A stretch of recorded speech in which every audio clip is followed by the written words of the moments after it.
ಬೆಂಗಳೂರಲ್ಲಿ ಅಣ್ಣಮ್ಮದೇವಿ ಉತ್ಸವದಲ್ಲಿ ಮಚ್ಚು ಹಿಡಿದು ರೌಡಿ ಶೀಟರ್ ಡ್ಯಾನ್ಸ್ ಮಾಡಿದ ವಿಡಿಯೋ ವೈರಲ್ ಆಗ್ತಾ ಇದ್ದಂತೆ ಪೊಲೀಸರು ಆರೋಪಿಗಳನ್ನ ಬಂಧಿಸಿದ್ದಾರೆ.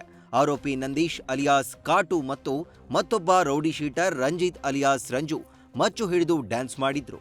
ವಿಡಿಯೋ ವೈರಲ್ ಆದ ಬೆನ್ನಲ್ಲೇ ಡ್ಯಾನ್ಸ್ ಮಾಡಿದ ಮೂವರು ರೌಡಿ ಶೀಟರ್ಗಳ ಮೇಲೆ ಬ್ಯಾಟರಾಯನಪುರ ಪೊಲೀಸ್ ಠಾಣೆಯಲ್ಲಿ ಪ್ರಕರಣ ದಾಖಲಿಸಿ ಆರೋಪಿಗಳನ್ನ ಬಂಧಿಸಲಾಗಿದೆ. ಡಕಾಯಿತಿ ಮಾಡಿ ಗೋವಾ ಕೆಸಿನೋ ಹೋಗ್ತಿದ್ದ ಅಂತಾರಾಜ್ಯ ಖತರ್ನಾಕ್ ಗ್ಯಾಂಗ್ ಅನ್ನ ಪೊಲೀಸರು ಬಂಧಿಸಿದ್ದಾರೆ. ಬೆಳಗಾವಿ ಜಿಲ್ಲೆ ಹಾರೋಗೇರಿ ಪೊಲೀಸ್ ಠಾಣೆ ವ್ಯಾಪ್ತಿಯಲ್ಲಿ ಕದಿಮರು ಕಳ್ಳತನ ಮಾಡಿ ಗೋವಾ ಕೆಸಿನೋ ಹೋಗಿ ಎಂಜಾಯ್ ಮಾಡಬೇಕು ಅಂತ ಪ್ಲಾನ್ ಮಾಡಿದ್ರು.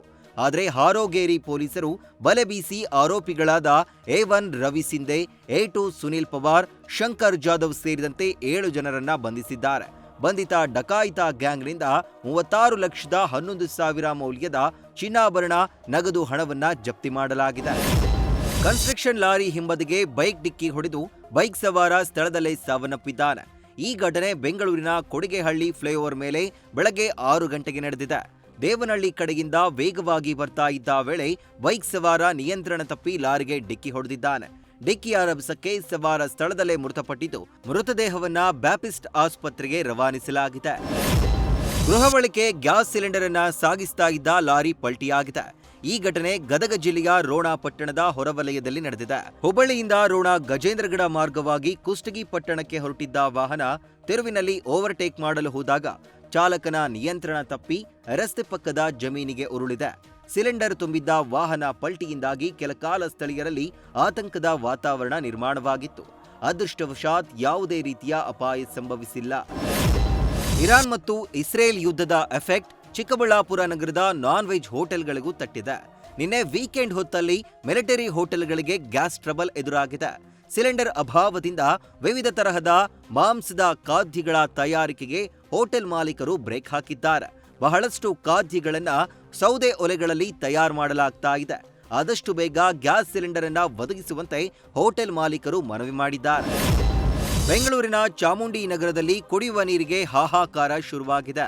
ಕುಡಿಯಲು ಕಾವೇರಿ ನೀರು ಬಾರದೆ ಇದ್ರೂ ಕೂಡ BWSSB ಬಿಲ್ ಕೊಡೋದು ಮಾತ್ರ ನಿಲ್ಲಿಸ್ತಿಲ್ಲ. ಪಾತ್ರೆ, ಬಟ್ಟೆ ತೊಳೆಯೋಕೆ ಕಿಲೋಮೀಟರ್ ಗಟ್ಟಲೆ ಅಲೆದಾಡಬೇಕು ಅಂತ ನಿವಾಸಿಗಳು ಅಳಲನ್ನ ತೋಡಿಕೊಂಡಿದ್ದಾರೆ. ಇತ ನೀರು ಬರದೆ ಚಾಮುಂಡಿ ನಗರ ನಿವಾಸಿಗಳು ವಾರಕ್ಕೆ 3 ಟ್ಯಾಂಕರ್ ನೀರು ಖರೀದಿ ಮಾಡ್ತಾ ಇದ್ದಾರೆ. ಟ್ಯಾಂಕರ್ ನೀರಿಗೆ ಕಾಸು ಕೊಟ್ಟು ಸುಸ್ತಾಗಿದ್ದೇವೆ ಅಂತ ನಿವಾಸಿಗಳು ಗೋಳಾಡ್ತಿದ್ದಾರೆ. ಬಿಸಿಲಿಗೆ ಕಂಗೆಟ್ಟು ಹೋಗಿದ್ದ ಸಿಲಿಕಾನ್ ಸಿಟಿ ಜನರಿಗೆ ನಿನ್ನೆ ರಾತ್ರಿ ಸುರಿದ ಮಳೆ ಕೊಂಚ ತಂಪೆರೆದಿದೆ. ನಿನ್ನೆ ರಾತ್ರಿ ಸುರಿದ ಮಳೆಗೆ ಜೆಸಿ ರಸ್ತೆಯ ರವೀಂದ್ರ ಕಲಾಕ್ಷೇತ್ರದ ಮುಂಭಾಗದಲ್ಲಿ ಮರದ ಕೊಂಬೆ ಧರೆಗುರುಳಿದೆ. ರಾಜ್ಯದಲ್ಲಿ ಬಿಸಿಲಿನ ತಾಪಕ್ಕೆ ಹಗಲಲ್ಲಿ ಮಾತ್ರ ಅಲ್ಲದೆ ರಾತ್ರಿಯೂ ಸಹ ಉಷ್ಣತೆ ಹೆಚ್ಚಾಗ್ತಾ ಇದೆ. ರಾಜ್ಯದಲ್ಲಿ 93% ಜಿಲ್ಲೆಗಳಲ್ಲಿ 3 ದಶಕಗಳ ಹಿಂದೆ ಇದ್ದಂತಹ ಉಷ್ಣ ಈಗ ಕನಿಷ್ಠ 9ರಿಂದ 13ರಷ್ಟು ಹೆಚ್ಚುವರಿಯಾಗಿದೆ. ಬೆಂಗಳೂರು ಮಾತ್ರವಲ್ಲದೆ ಮೈಸೂರು, ಮಂಗಳೂರು, ಶಿವಮೊಗ್ಗ ಮತ್ತು ಹುಬ್ಬಳ್ಳಿ ಧಾರವಾಡದಲ್ಲಿ ಉಷ್ಣತೆಯ ತೀವ್ರತೆ ನಿರಂತರವಾಗಿ ಏರಿಕೆಯಾಗಿದ್ದಕ್ಕೆ ಆರೋಗ್ಯದ ಮೇಲೆ ಗಂಭೀರ ಪರಿಣಾಮ ಬೀರುವ ಸಾಧ್ಯತೆಯಿದೆ. ಬೆಂಗಳೂರಲ್ಲಿ ರಾತ್ರಿಗಿಡೀ ಸುರಿದ ಮಳೆಗೆ ಇಂದು ಮೋಡ ಕವಿದ ವಾತಾವರಣವಿದೆ. ಇಂದು ಸಹ ಬೆಂಗಳೂರು ಸೇರಿದಂತೆ ಹಲವೆಡೆ ಮಳೆಯಾಗಲಿದೆ ಎಂದು ಹವಾಮಾನ ಇಲಾಖೆ ಮುನ್ಸೂಚನೆಯನ್ನ ಕೊಟ್ಟಿದೆ.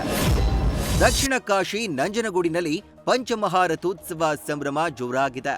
ಮೈಸೂರಿನ ರಥೋತ್ಸವಕ್ಕೆ ಗಣ್ಯರು ಚಾಲನೆ ನೀಡಿದ್ದು, ರಥೋತ್ಸವ ಕಣ್ತುಂಬಿಕೊಳ್ಳಲು ಲಕ್ಷಾಂತರ ಭಕ್ತರು ಆಗಮಿಸಿದ್ರು.